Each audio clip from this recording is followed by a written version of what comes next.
Venezuela के बाद America ने अब क्यूबा और पनामा की घेराबंदी के लिए युद्धपोत भेज दिए हैं। चीन तेल ले जाने वाले जहाजों को ट्रंप अब पनामा नहर से नहीं जाने देंगे। ट्रंप के इस फैसले से रूस और चीन ने मिलकर निपटने की तैयारी भी शुरू कर दी है।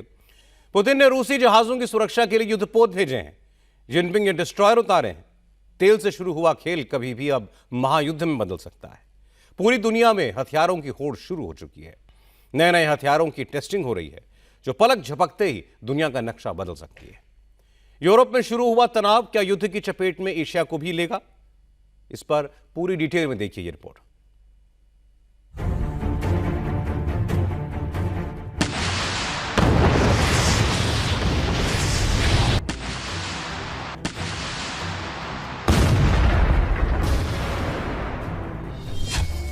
क्या ट्रंप जनवरी में महायुद्ध शुरू कर देंगे?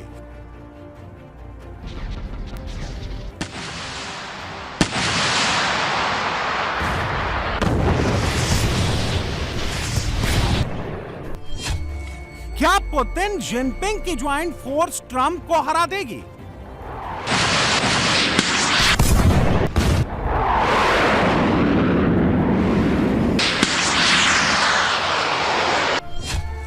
क्या महायुद्ध में यूरोप अमेरिका का साथ देगा?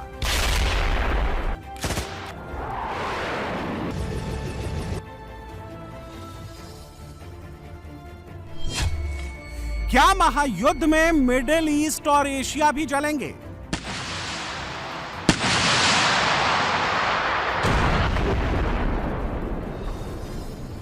ट्रंप के दिमाग में 24 घंटे युद्ध की टिक टिक बज रही है। हंसी मजाक में भी ट्रंप सिर्फ युद्ध के बारे में ही सोच रहे हैं। उनके फाइटर जेट कभी मैक्सिको तो कभी ग्रीनलैंड को डरा रहे हैं।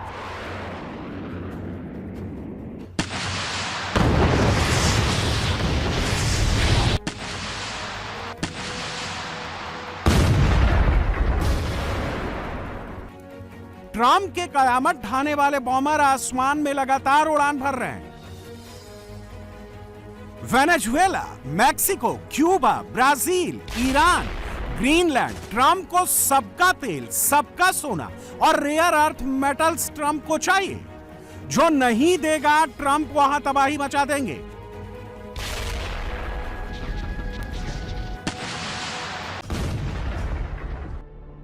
ट्रंप को 3 समंदर, अटलांटिक महासागर, प्रशांत महासागर और कैरेबियन सागर में टोटल कंट्रोल चाहिए, वरना ट्रंप दूसरे देशों के जहाजों पर नेवी कमांडो भेजकर कब्जा कर लेंगे।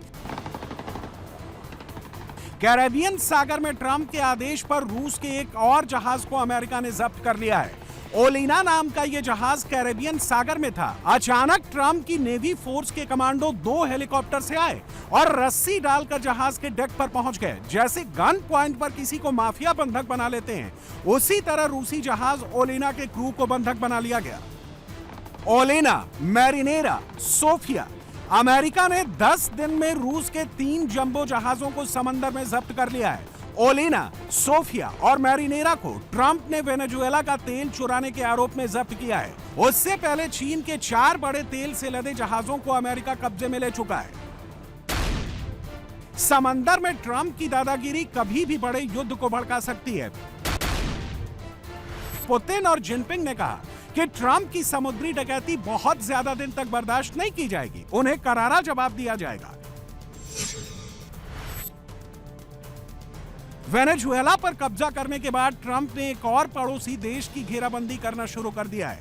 अमेरिका ने अचानक 2 बड़े युद्धपोत यूएसएस जिमा और यूएसएस सैन एंटोनियो को तैनात कर दिया है।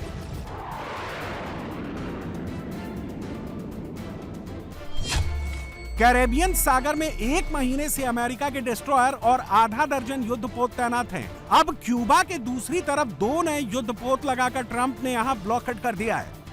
ऐसा करके ट्रंप पुतिन और जिनपिंग को युद्ध के लिए उकसा रहे हैं,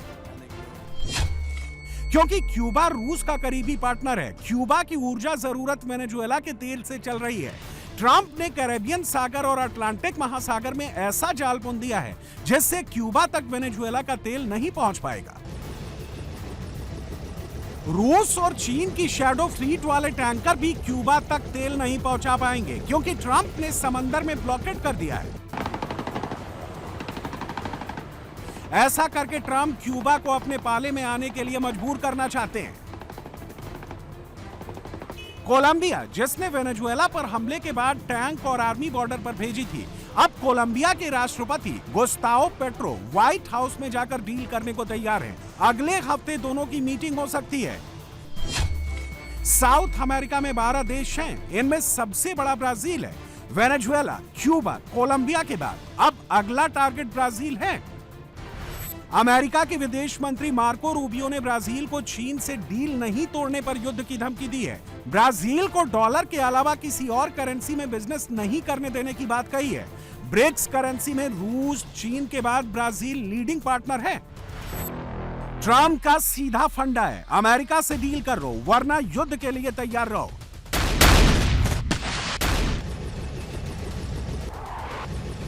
रूस, चीन, ब्राजील, वेनेजुएला से तो अमेरिका की जग जाहिर दुश्मनी है। ट्रंप तो अब दोस्तों से भी वही सलूक करने पर आमादा हैं जो दुश्मनों से कर रहे हैं।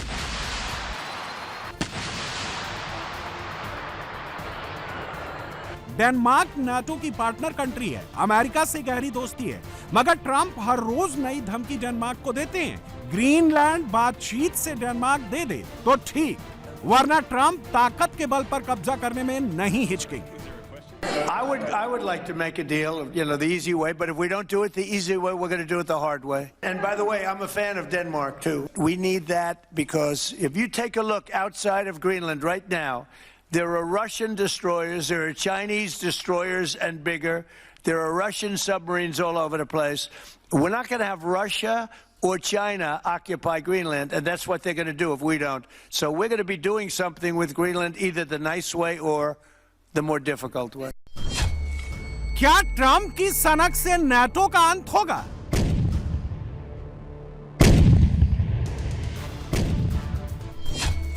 क्या महायुद्ध में ट्रंप का साथ नहीं देगा यूरोप?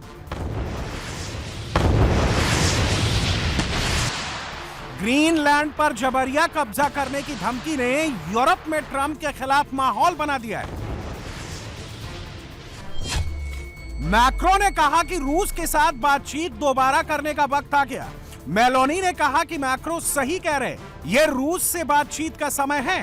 कीर स्टामर ने कहा कि मॉस्को के साथ बड़े परिदृश्य में बात होनी चाहिए। मर्ज ने कहा कि अमेरिका के साथ रिश्ते बहुत कॉम्प्लिकेटेड हैं, यूरोप को इंडिपेंडेंट होना चाहिए। ट्रंप की विदेश नीति और कब्जा करो की नीति से यूरोप के छोटे बड़े सभी देश परेशान हैं। फ्रांस, इटली, इंग्लैंड और जर्मनी ने खोलकर कहना शुरू कर दिया है कि रूस के साथ दोस्ती करने का वक्त आ गया है।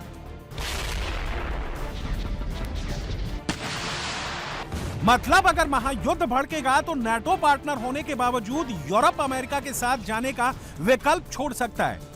अगर ऐसा हुआ तो महायुद्ध में अमेरिका को यूरोप के बिना ही उतरना होगा। इटली ने तो एक कदम आगे बढ़ते हुए यहां तक कह दिया है कि अगर ट्रंप ग्रीनलैंड पर कब्जा करेंगे तो यूरोप में उनके सैन्य अड्डों को बंद कर दिया जाएगा। ग्रीनलैंड के मामले में डेनमार्क ट्रंप को चेतावनी दे चुका है, पहले गोली चलेगी फिर बात होगी। यह रणनीति गलत है, लेकिन अगर यह कारगर नहीं हुई तो वैकल्पिक रणनीति को औपचारिक रूप देना होगा। तो आपका क्या मतलब है कि हमें नाटो से अलग होना होगा? क्या हमें अमेरिकी सैन्य अड्डे बंद करने होंगे? क्या हमें व्यापारिक संबंध तोड़ने होंगे? क्या हमें मैकडॉनल्ड्स पर धावा बोलना होगा? मुझे नहीं पता कि हमें क्या करना चाहिए।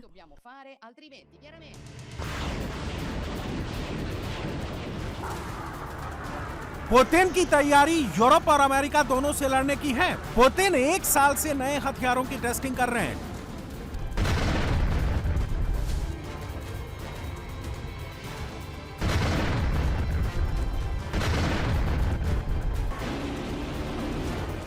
ट्रंप ने समंदर में जिस तरह रूसी जहाजों पर कब्जा कर पुतिन को ललकारा है, उसका जवाब पुतिन पानी के अंदर ही देने वाले हैं।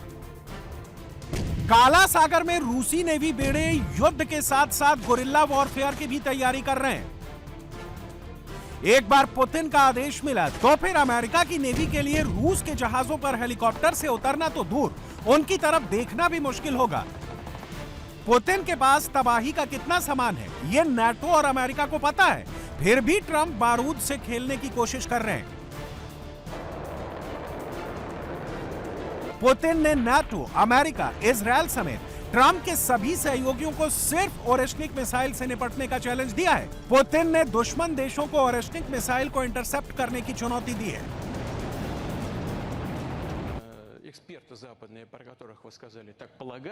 ओरेश्निक को मार गिराने का कोई चांस नहीं है। अगर किसी वेस्टर्न एक्सपर्ट को शक है तो चलो 21वीं सदी का कोई हाईटेक मुकाबला करते हैं। उन्हें हिट करने के लिए एक टारगेट चुनने दें कीव में, फिर उन्हें अपने सारे एयर और मिसाइल डिफेंस वहीं लगाने दें। हम उस टारगेट पर ओरेश्निक से हमला करेंगे और देखेंगे कि क्या होता है। हम ऐसे एक्सपेरिमेंट्स के लिए तैयार हैं। सवाल ये है कि क्या वे तैयार हैं? ओरेश्निक तो सिर्फ 5000 किलोमीटर तक मार करती है। पुतिन के पास शैतान जैसी मिसाइल है जो 18000 किलोमीटर दूर तक परमाणु तबाही मचा सकती है। शैतान मिसाइल को RS-28 सरमत के नाम से जाना जाता है, जो 10 से 15 परमाणु वॉरहेड एक साथ लेकर महाविनाश कर सकती है। इसकी परमाणु विस्फोटक शक्ति हिरोशिमा में गिरे बम से 2000 गुना ज्यादा है। पुतिन के जखीरे में अवनगार्ड जैसा हाइपरसोनिक वाहन है जो इंटरकॉन्टिनेंटल मिसाइल को स्पेस में ले जाकर फिर टारगेट पर आकर तबाह करता है। 33,000 किलोमीटर प्रति घंटा की स्पीड से चलने वाला अवनगार्ड को रूस का अजेय अस्त्र माना जाता है। दुनिया का कोई डिफेंस सिस्टम इसे रोक नहीं सकता। जनवरी में युद्ध छिड़ेगा। मैदान साउथ अमेरिका में वेनेजुएला और क्यूबा बनेंगे या मिडिल ईस्ट में ईरान। ट्रंप कभी नहीं चाहेंगे युद्ध उनकी धरती के आसपास पहुंचे। इसलिए संभावना सबसे ज्यादा यही है कि अगला महायुद्ध ईरान के मैदान में लड़ा जाएगा। ईरान में जिस तरह प्रदर्शनकारियों को मौत के घाट उतारा जा रहा है, उससे खफा ट्रंप कभी भी प्रहार कर सकते हैं। ईरान का दुश्मन नंबर 1 इजरायल पहले से हमले के लिए तैयार है। पुतिन, जिनपिंग और खामेनेई ने ट्रंप के खिलाफ महायुद्ध का रिहर्सल शुरू कर दिया। साउथ अफ्रीका के सीमंस टाउन नेवल बेस पर तीनों देशों के युद्धपोत पहुंच चुके हैं। यहां समंदर में कैसे ट्रंप को पटखनी देनी है, इसकी पॉइंट टू पॉइंट तैयारी शुरू हो गई है। ईरान पर हमले से पहले मिडिल ईस्ट में एक और मोर्चा खुल गया है। सऊदी अरब ने यमन पर बड़े हमले के लिए सेना की नई बटालियन बख्तरबंद गाड़ियों के साथ रवाना की है। सऊदी अरब ने पहले यहां यूएई के सहयोगी लड़ाकों को मार गिराया। अब उनके निशाने पर यमन के हाउती आतंकी संगठन है।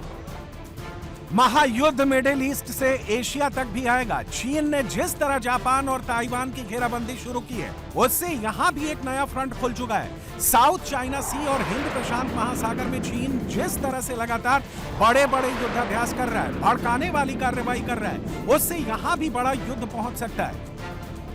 ईरान को गिराने के बाद ट्रंप का सबसे बड़ा टारगेट चीन है। ताइवान के बहाने यहां जिनपिंग और ट्रंप के बीच सबसे बड़ी तबाही वाला युद्ध होने का खतरा है।